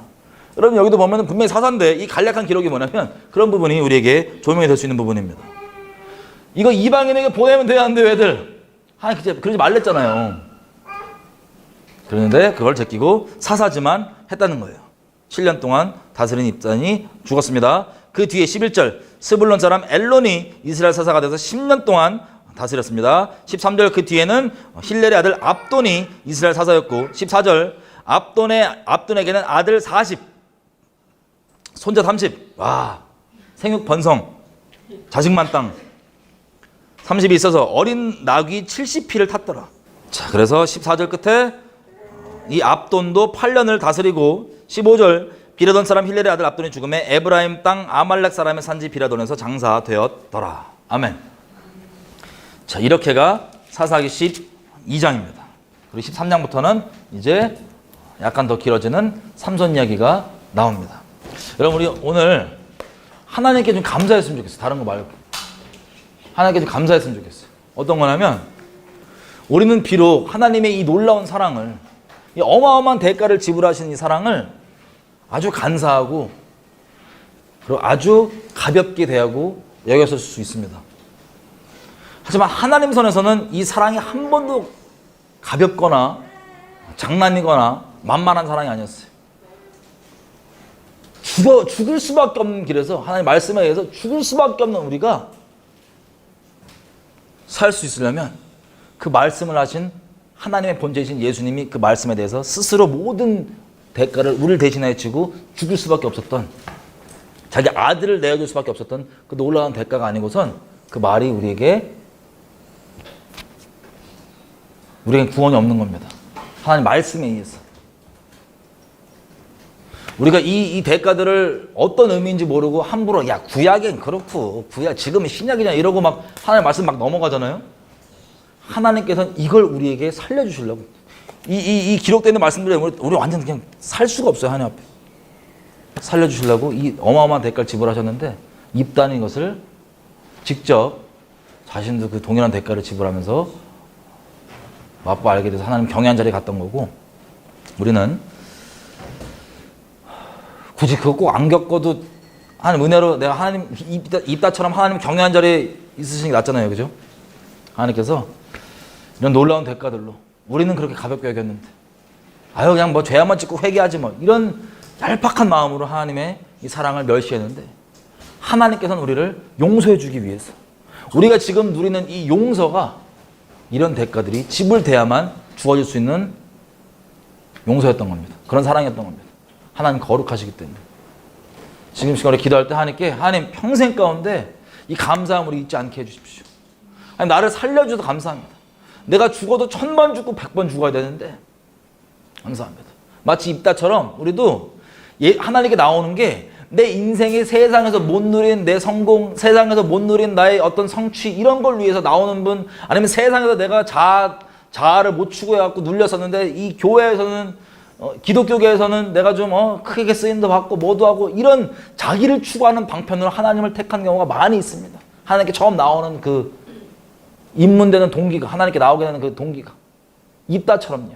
하지만 그렇게 나올 수도 있습니다. 결론은 하나님께 나아가면 결국에는 입다가 그랬던 것처럼 내 인생의 역전, 서름을 한 방에 내보내기 위해서가 아니라 하나님의 이 놀라우신 아들 주신 그 사랑을 맛보아 알게 되어 하나님 자리에 있게 되는 하나님을 경외하고 사랑하는 자리에 있게 되는 것. 이게 우리의 입다와 같은 하나님이 인도해 주시는 인생인 겁니다. 평생 가운데 하나님 우리가 어떠한 동기로 저와 여러분이 하나님께 나아갔던 그 얄팍한 인간적인 동기가 아니라 하나님께서 우리를 위해서 행해 주셨던 그 놀라운 일, 죽어마땅한 우리를 위해서 베푸셨던 그 자비, 그 대가 날마다 알아가도 모자르겠지만 평생 가운데 성령으로 그 사랑을 부음받게 해주셔서 내가 하나님만 경외하고 하나님만 사랑할 수 있도록 하나님께 더더욱 입다처럼 나아갈 수 있도록 우리를 붙잡아 주십시오. 여러분 제가 이 입다 내용을 나눌 때마다 항상 우리에게 나오는 마음이 뭐냐면요, 받아들여지지가 않아요. 많은 분들이. 무슨 뜻이냐면 에이 설마가 밑에 깔려 있어요. 이런 생각인 거예요. 야 설마 아들을 그렇게 잡게 하시겠냐고. 무슨 뜻인지 아세요? 하나님께서 자기 아들 십자가에 잡으셨어요? 안 잡으셨어요? 잡으셨죠? 하나님은 그래도 된다고 생각하고 나 용서받았는데 너 근거가 뭐야? 나 십자가 예수님 십자가 저 때문에 이렇게 함부로 얘기하는 이 내용을 우리에게는 그게 이해도 안 되고 납득도 안 되고 머릿속에 들어갈 수가 없는, 머리로 이해할 수 있는 게 아니에요. 우리에게는 말도 안 되는 일인데, 일어나서는 안 되고 일어날 수도 없는 말도 안 되는 일인데 하나님께는 아무렇지도 않게 그랬다며 이러면서 죄를 아무렇지도 않게 지고 하나님을 만으로 여기는 이게 우리의 마음입니다. 이게 우리 태도입니다. 우리에게는 말도 안 되는 일이 하나님께는 뭐 그랬다며라고 아무렇지도 않게 대하는, 우리 평생 가운데 하나님 은혜 배반하지 맙시다. 평생 가운데 하나님 이 놀라운 하나님 우리가 가볍게 대하지 않고, 이분 정말 우리가 함부로 대하지 않고, 다른 이 세상은 감히 하나님을 조롱하고 있다 할지라도 우리만큼 하나님을 존귀하게 여겨드리며 그냥 그게 합당하고 마땅한 거니까 인류 다 필요 없이 우리에게만 행하신 일들만 보더라도 우리에게 가장 높으심을 받기에 합당하신 유일한 분이십니다. 여지껏 우리가 하나님을 그렇게 만으로 여기고 하나님이 그 아들 내어주셨다는 그 십자가 소식을 그렇게 가볍게 생각한 게 있다면 다시 한번 우리 마음을 닫고 한 평생 가운데 우리가 하나님 존귀 여기기 원합니다. 존귀 여기기 원합니다. 다시 한번 주님께 감사드리면서 그 마음 잊지 않고 우리 은혜 배발하지 않게 붙잡아 달라고 같이 기도할게요. 요즘 세대 그리스도인들한테 상담을 많이 받잖아요. 근데 이 세대 사람들이, 특별히 젊은 세대들, 다 여기에 거의 비슷하게 붙잡혀 있어요. 뭐냐? 성령 체험하고 하나님 만나요. 하나님 따르는데 교회에서 잘못된 복음으로 죄 괜찮다고 회개하면 된다고 이런 식으로 얘기해버리니까 죄악 가운데 한두 번 장난치다가 요즘에 워낙 어둠이 깊잖아요. 아예 죄의 종이 돼갖고요. 그 죄에서 허우적거리다가 자기 하나님께 버림받았다고 거기에 막 정신 나가려고 있는 사람들 엄청 많아요. 심각한 숫자로. 자기 어떻게 해야 되냐고. 자기 하나님 나 버린 것 같다고. 나 끝장난 거다. 나 죄가 너무 많다고. 맨날 이렇게 반복했다고. 이 말씀밖에 안 떠오른다고 기도하면 하나님이 다시는 이 하늘 신령하고 맛본 다음에 다시 타락하면 구원할 수 없다. 이런 구원 다시 없다고 하는 그런 말씀이죠. 그것만 계속 맴돌면서 자기는 이런 사람이 수두룩히 한두 명이 아니에요. 근데 이 세대를 제가 맨날 얘기하거든요. 그거에 대해서는 일단 냅두고 실제 그렇다 할지라도 너 그럼 어떻게 살래? 하나님께 나아가라. 그렇게 하나님 버렸다고 하는 거, 그래 버렸으니까 막 살아야지. 그리고 너 지역 확정이니까 막 살거냐? 아니면 그럴지라도 무상 버리고 주님께 나아가서 하나님 긍휼을 구하겠느냐? 그럼 그냥 악한 길을 돌이켜 떠나. 이스라엘 백성이 그러잖아요. 에스겔서 33장 우리 맨날 얘기하는 죄가 책망되고 자기 죄가 이렇게 딱 확인이 되니까는 거기서 죄에서 나올 생각을 안 하고 그냥 널브러져 갖고 우리 죄가 너무 많아갖고 우린 죽겠대 이러고 있는 거야. 죽겠다 어떻게 하냐? 나 끝장이네 이러고 있는 거예요. 어째요 죽고자 하냐? 제발 돌이켜라. 항상 내가 구원 받았냐 안 받았냐에 신경 쓰기보다는요, 중요한 건 내가 지금 하나님을 사랑하냐 다른 걸 사랑하냐가 제일 중요한 거예요. 여러분, 내 중심은 결혼 관계에서 다른 사람에게 마음을 두고 있으면서 맨날 내가 배우자한테 물어보는 게 우리 결혼한 사이 맞아? 안 맞아? 이러고 있으면 환장해요 안 환장해요? 그냥 지금이라도 다른 거 버리고 목숨 다해 사람으로 결정하고 그렇게 살면 되잖아요. 그렇게 지금이라도 현재 진행 살아있는 관계. 이 상담 너무 많이 봤습니다. 이게 너무 심각한 상태예요. 왜? 잘못된 복음. 그래놓고 자기가 같이 어둠에 있으니까 누가 얘기하면 죄 괜찮다고. 자기들 속에서 진짜 메말라 죽겠구만. 이게 아닌데, 잘못된 복음인데. 자기도 영을 죽이고 있는데. 하나님께 떨어져 나간 것 같은 것처럼. 남에게는 자기가 있는 잘못된 지식을 전달하는 거 복음이라고. 하나님 그러신 거 아니라고. 자기는 버림받았다고 생각하고 그렇게 있으면서. 하나님께서 다시는 구원하지 않는다고 말씀하셨지만 우리 읽은 것처럼 오늘 이스라엘이 그렇게 나아갔더니 어떻게 됩니까? 하나님의 마음을 근심케 하는 것. 저도 개인적으로 설교가 2010년대부터 올라와 있더라고요. 어떤 설교는 이 내용이 똑같은 내용. 그래서 한국 개인뿐만 아니라 한국에서 하나님의 마음을 근심케 하라. 이게 죄져서 근심케 하라는 게 아니라 비록 그렇게 심판을 얘기하셔도 우리가 주님 앞에 나가서 주님이 근심하셔서 하나님의 자비가 더 이어질 수 있게 하나님의 마음을 근심케 하라는 내용들. 지금도 마찬가지로 사실은. 거의 때는 이제 정말 가까이 온 것 같은데, 그래도 하나님, 그래도 그렇게 어둠 가운데 매여 있는 사람들, 하나님이 자기 버렸다고 끝장났다고 생각한 사람들, 혹은 한국의 심판이 이미 정해진 끝장이라고 그렇게 널브러져 있는 이런, 오히려 하나님께 나아갈 생각을 안 하고 완악함 가운데 있는 사람들, 그런 분들한테 긍휼을 한 번만 베풀어 주십시오. 아니면 긍휼을 베풀어 주십시오. 오늘 우리가 나눴던 이 내용들이 굳이 이 내용을 안 접한다 할지라도 어떻게든 성령께서 그 마음들을 알게 해주셔서 나올 수 있도록, 하나님께 나올 수 있도록, 널브러져 있지 않고 주님께 나올 수 있도록 긍휼을 베풀어 주십시오. 같이 우리가 그 영혼들을, 청년 세대들 있죠. 전 세계 청년 세대들이 이렇게 어둠에 매여 있어요. 불쌍하게, 비참하게. 전 세계 청년 세대들 하나님 불쌍히 여겨주십시오. 이 잘못된 녹음에 매여가지고 여호와께서 자기를 버렸다고 얘기하는 여기에 매여서 하나님께 나올 생각 안 하고 그냥 자기는 구원 받았나 안 받았나 이런 종교 공식으로만 확인하려고 하는, 그냥 하나님께 나오면 되는데 지금이라도 하나님 깨닫고 주님께 나올 수 있게 도와주십시오. 한 청년은 예수님 믿고 타락에 잘못 빠져갖고, 원래 깊은 어둠에 있다 예수 믿었는데 타락에 잘못 빠져갖고 너무 깊게 어둠에 간 거예요. 그래서 자기는 지옥 결정됐다라고 생각해갖고 인생 끝장으로 생각했대요. 그래서 더 이제 하나님께 가고 싶은데 자기는 너무 어둠 가운데 있으니까 나갈 수도 없고, 그래서 자포자기하고 있었는데 꿈이었나 환상이었나, 넌 지옥 확정이라니, 자기가 정신병 걸릴 것 같을 거 아니에요. 지옥 확정이라고 생각해보세요. 정신병 걸릴 것 같을 거 아니에요. 근데 천사가 와서 자기 귀를 이렇게 그 찬도들에서 막아주더래요. 이렇게. 그러면 자기가 마음 먹었던 게 뭐냐면, 지옥을 확정이라 할지라도 설마 나는 하나님을 따를 거라고, 하나님만 순결을 따를 거라고, 죄가 아니라 하나님만 순종할 거라고, 이렇게 마음 먹고 지금까지 잘 하나님과 동행하고 있습니다. 그럼 돌이켜 나와야 돼요. 그 전 세계 이것 때문에 씨름하는 청년들 너무 많은데 그들에게 손길을 내밀어 주시고, 이 메시지 오늘 여기에 본질을 알게 해줘서 나오게 도와주시고, 또 이런 한국뿐만 아니라 이런 나라들에 대해서 심판을 갖고 심판에 대해서 잘못 반응하고 있는 분들이 있다면 그 영혼들에게 하나님 손길을 내밀어 주시고 베풀어 주십시오. 같이 그것에 비해서 같이 중보할게요. 하나님 구합니다. 전 세계 청년들 가운데 아버지 그 잘못된 복음으로 죄에 적당히 머물러도 된다고 생각하는 이것 때문에 얼마나 인생이 비참하게 깨지고 묶이고 죄에 종되어서 그렇게 하나님 날 벌었을 거라고 생각하면 살고 있습니까? 기껏 해봤자 지식으로는 자기를 하나님께서 구원하셨다는 확신을 잃지 말라고 하는 헛된 확신 가지고 헛된 구원 확신 가지고 스스로를 달래보려 하지만 그 영이 말하는 말은 절대 그게 아닌 것을 그들이 느끼면서 죽어마땅한 그 죄악 가운데 완전 말라 비틀어져 가면서 죄에 점점점 끌려가는 비참한 모습 주님이 전 세계 다 보고 계신 거 알고 있습니다. 구하는 것은 그들에게 오늘 우리가 나눴던 이 내용들 비록 그렇게 말씀하셨지만 아버지께 이렇게 나아가야만 된다는 것을 다시 한번 주님 다시 한번 예수님 의자에서 아버지께 나아갈 수밖에 없다는 것을 다시 한번 주님 깨닫게 해주시고 다시 한번 조명해 주시고 성령을 보내주셔서 그 어둠 가운데 붙잡혀 있고 참석 가운데 붙잡혀 있는 영혼들을 건져주시길 부탁드립니다. 하나님 부탁드립니다. 또 아버지 한국뿐만 아니라 곳곳 가운데 지금 심판이 여기저기 선고가 되어 있는데 그 심판에 대해서도 이미 그게 끝장났으니 어쩔 수 없다라고 생각하는 그 널브러져 있는 마음 가운데 있는 영혼들이 있다면 제발 붙잡아줘서 아버지께 나올 수 있는 놀라운 은혜가 있을 수 있도록 친히 긍휼을 베풀어 주십시오. 성령을 보내주시고 붙들어 주셔서 오늘 이 나왔던 내용들 가운데 중요한 내용들을 아버지께 친히 잡으셔서 그 심령 가운데 새겨주시고 아버지께 다시 나와 주님과 관계가 회복되며 주님께 나아가는 하나님을 경외하는 그런 사람들 될 수 있도록 축복하여 주십시오. 아버지께 부탁드려 맡겨드립니다.